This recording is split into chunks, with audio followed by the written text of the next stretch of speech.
ನಾವು ಯಾವತ್ತಿಗೂ ಕೂಡ ತಪ್ಪು ದಾರಿಯಲ್ಲಿ ದೇವ್ರ ಜೊತೆಯಲ್ಲಿ ನಾವು ನಡ್ಕೋಬಾರ್ದು.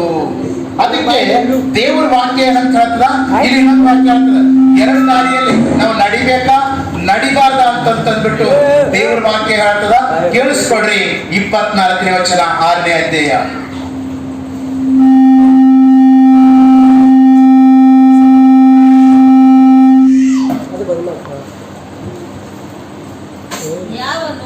ಯಾವನು ಇಬ್ಬರು ಯಜಮಾನರಿಗೆ ಸೇವೆ ಮಾಡಲಾರನು.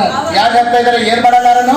ಸೇವೆ ಮಾಡಲಾರನು. ಈಗ ನಾವು ಮಾಡ್ತೀನಿ ಅಂತ ಬಂದ್ರೆ ನಾವು ತಿಳಿದವರು ನಾವು ಹೇಳಬೇಕು ಏನಂತಂದ್ರೆ, ಈ ತರ ನೀವು ಮಾಡಬಾರ್ದು ಅಂತಂದ್ಬಿಟ್ಟು. ಒಂದು ಸಭೆ, ಒಬ್ಬ ಪಾಸ್ಟ್ರು, ಒಬ್ಬ ಸೇವಕನ್ನ ಹಿಡ್ಕೊಂಡು ನಿಮ್ ಜೀವಿತದಲ್ಲಿ ನೀವು ಮುಂದೆ ಸಾಗುವಂತವರಾಗಿರ್ಬೇಕು. ಯಾಕಂತಂದ್ರೆ ಇವತ್ತು ಅನೇಕ ಜನರಿಗೆ